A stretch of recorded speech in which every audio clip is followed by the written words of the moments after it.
Assalamualaikum warahmatullahi wabarakatuh. Rio Sport kembali menyapa Anda. Oke, Liga 1 kembali bergulir ya, memasuki pekan ke-8. Nah, di pekan ke-8 ini ada satu laga yang sangat menarik dan bisa dibilang super big match. Laga duel antara dua tim yang disebut seduluran. Yakni Persib Bandung yang akan menjamu tim sedulurannya Persebaya Surabaya. Tapi sayang banget ya, di laga ini akan sedikit kurang menarik karena ada beberapa faktor nih.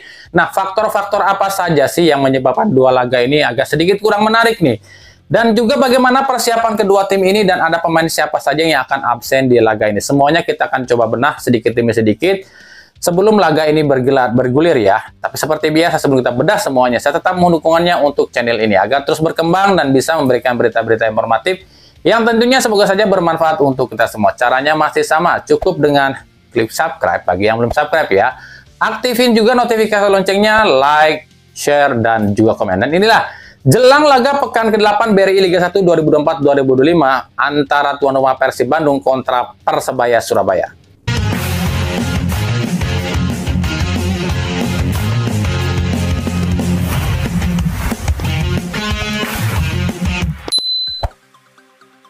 Inilah salah satu laga yang ditunggu di pekan 8 BRI Liga 1 2024-2025. Laga yang mempertemukan dua saudara beda warna, yakni Persib Bandung yang akan menjamu Persebaya Surabaya.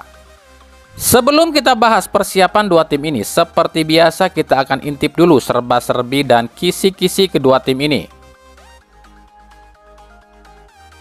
Yang pertama, dua tim ini adalah dua dari tiga tim yang selama 7 pekan ini belum terkalahkan di Liga 1. Meskipun berbeda hasil ya, di mana Persebaya kokoh di puncak klasemen dengan raihan 17 poin dengan 5 kali menang dan 2 kali imbang.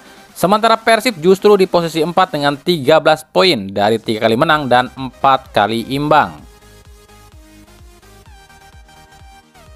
Yang kedua, meskipun Persebaya ini jadi pemuncak klasemen, tapi faktanya Persib lebih subur dalam urusan mencetak gol, di mana Persib sudah mencetak 13 gol, sementara Persebaya baru mencetak 7 gol. Tapi kemasukannya pun lebih banyak Persib ya, dengan 7 kali kebobolan, sementara Persebaya baru 2 kali kebobolan. Yang ketiga, sama-sama baru saja ditinggalkan pemainnya untuk di timnas, di mana Persib ditinggal Kevin dan Dimas, sementara Persebaya ditinggal Malik, Hernando, dan M. Rashid. Sama ya, satu kiper, satu penyerang ditambah satu gelandang. Yang ketiga, sama-sama diisi pemain yang bisa dibilang pemain terbaik Liga 1, tapi beda versi, yakni Ciro Alves di Persib Bandung yang dianggap pemain terbaik versi netizen. Sementara Francisco Rivera di pihak Persebaya yang dinobatkan sebagai pemain terbaik versi LIB. Banyak yang bilang di laga ini akan menyuguhkan aksi dari duo Brazil di dua kesebelasan dan dibanding-bandingkan siapa yang layak masuk ke timnas antara Ciro Alves dan Bruno Moreira. Tapi kalau buat kami ya nggak seimbang lah, dimana Ciro udah 35 tahun sementara Bruno di usia emas 25 tahun, ya beda 10 tahun. Bagi Persebaya ini kedua kalinya main di Sijalak Harupat setelah kembali ke Liga 1, sebab di 2019 silam Persib menjamu Persebaya itu justru di Bali. Dan pertama kalinya Persebaya main di SJH justru kalah ya di musim kemarin 3-1 oleh Persib. Dan monster utama yang bikin kalahnya Persebaya adalah David Da Silva yang justru mencetak hat-trick ke gawang mantan timnya. Yang menarik lagi adalah di laga ini Andre Octaviansa di kubu Persebaya comeback usai kena sanksi Komdis. Dan uniknya di laga terakhir lawan Persib di stadion ini justru Kobralah yang kena kartu merah. Di 5 pertemuan terakhir, Persib itu digdaya atas saudaranya dengan catatan 4 kali menang dan 1 kali imbang. Alias Persebaya di 5 laga terakhir bertemu Persib Bandung ini belum meraih 1 kali pun kemenangan atas Persib ya. Tapi uniknya justru Persebaya unggul mencetak gol ke gawang Persib dari 10 pertemuan. Persebaya ini berhasil mencetak 22 gol ke gawang Persib selama 10 laga, sementara Persib cuma bisa cetak 20 gol ke gawang Persebaya. Laga ini sendiri akan digelar tanpa penonton sebab Persib masih menjalani sanksi dari Komdis. Nah, apakah ini akan menguntungkan bagi Persebaya? Sekarang kita simak aja ulasan persiapan kedua tim ini.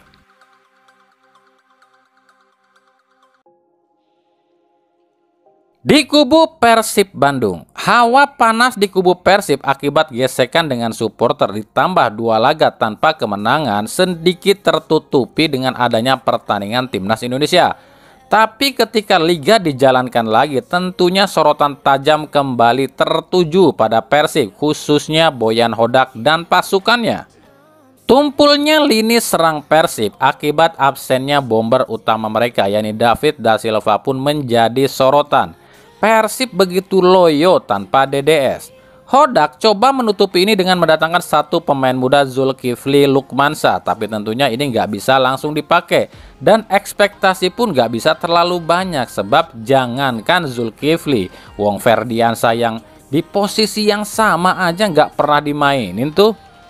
Ditambah lagi di laga ini Maklok akan absen 3 laga yang membuat aliran bola di lini tengah Persib pun akan sedikit bermasalah. Coach Cijan pasti ditarik ke tengah untuk mendampingi Dado, tapi tentunya ini nggak akan terlalu efektif ya.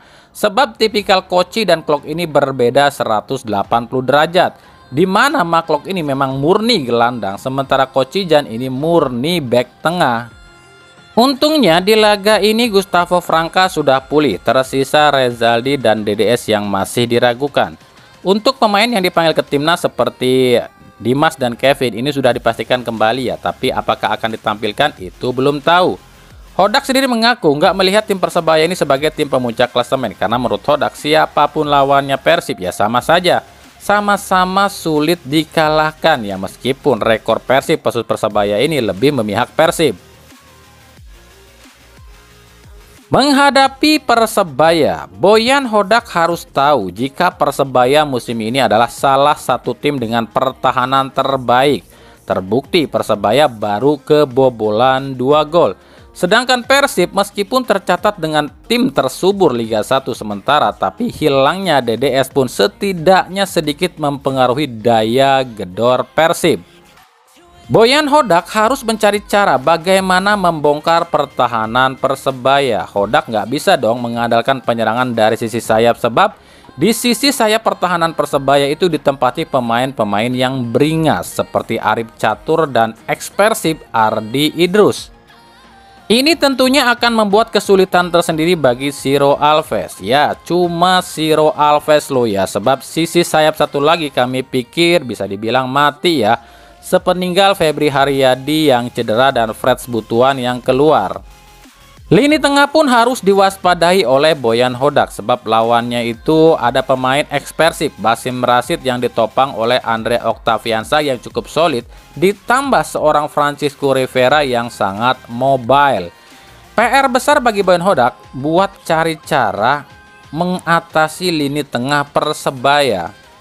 Harapannya sih tentu saja ya DDS pulih total ya, meskipun kabar terakhir DDS ini memang bisa tampil tapi mungkin dari bangku cadangan. Nah, kira-kira seperti inilah formasinya. Di bawah Mister ditempati oleh Teja Paku Alam. Duet center back ditempati oleh Nick Wipers dan Gustavo Franca. Bek kiri Edo Febriansyah dan bek kanan Kakang Rudianto. Duet jangkar ditempati oleh Matteo Kocijan dan Dedi Kusnandar. Sisi sayap ditempati oleh Ciro Alves dan Beckham Putra. Sementara ujung tombak ditempati oleh Dimas Derajat yang ditopang oleh Tiron Del Pino.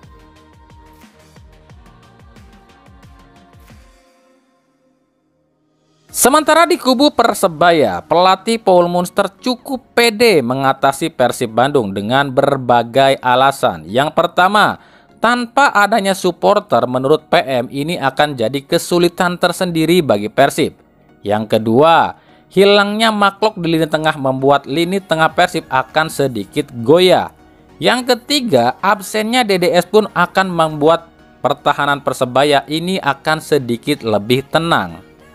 Kembalinya 3 pemain dari timnas membuat PM ini lebih pede dalam menghadapi Persib. Nando bisa jadi tembok kokoh di bawah Mister. Rashid dan Malik bisa jadi opsi utama sisi serang Persebaya. Meskipun lini serang Persebaya ini masih dibilang loyo karena baru bisa mencetak 7 gol, tapi PM nggak khawatir sebab permasalahannya ada di lini pertahanan. para penyerang Persebaya justru lebih sibuk ngebantuin pertahanan ketimbang menyerang. Nah, maka dari itu PM ini akan mendatangkan Anderson Sales di lini belakang agar lini serang Persebaya lebih tenang dan fokus dalam menyerang. Bocoran gaya permainan Persib yang didapat dari dua ex punggawa Persib, Ardi Idrus dan Basim Rashid, tentunya jadi keuntungan tersendiri bagi Paul Munster untuk dapat menganalisa seperti apa sih permainan Persib. Menghadapi Persib Bandung, tumpuan utama tentunya tertumpu pada Bruno Moreira, Ucok, dan Rivera, dan tentu saja ditambah oleh Malik Rizaldi yang selalu bisa mengacak-ngacak pertahanan Persib. Satu gol yang dicetak Ucok di laga terakhir ini tentunya bisa membuat Persib berbahaya, sebab biasanya striker itu kalau udah bisa mencetak gol pertama ini akan menggila nih di laga-laga selanjutnya. Yang harus diwaspadai Paul Munster di laga ini tentu saja selain DDS ya adalah Ciro Alves dan Beckham Putra, sebab dua pemain ini yang bisa mengacak-ngacak pertahanan lawan. Apalagi Paul Munster ini punya ambisi pribadi, yakni saat menghadapi Persib Bandung. PM ini ingin memutuskan rekor buruknya melawan Persib, sebab selama PM ini melatih di Indonesia, PM ini belum bisa sekalipun mengalahkan Persib. Dan kira-kira seperti inilah formasinya ya. Di bawah Mister ditempati oleh Hernando Ari. Duet center back ditempati oleh Kadek Raditya dan Slavko Damjanovic.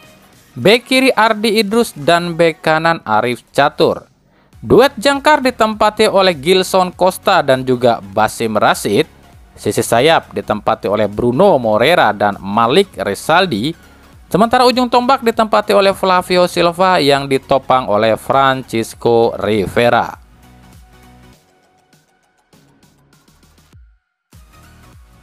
Laga Persib Bandung kontra Persebaya ini rencananya akan disiarkan secara langsung di Indosiar Jumat 18 Oktober 2024 mulai pukul 15.30 waktu Indonesia Barat dari Stadion Sijalak Harupat tanpa penonton.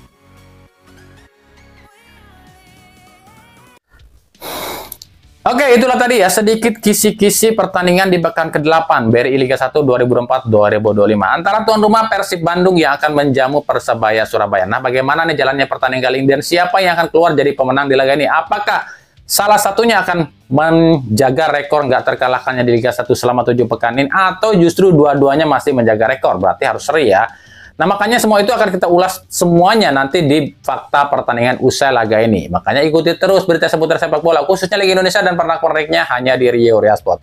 Terima kasih yang telah menyaksikan video ini dan mengunjungi channel ini. Kritik dan saran selalu kami nantikan di kolom komentar atau di media-media sosial kami yang ada di bawah ini. Oke, sampai jumpa di video-video kami selanjutnya dan salam Rio Ria Sport. Wassalamualaikum warahmatullahi wabarakatuh.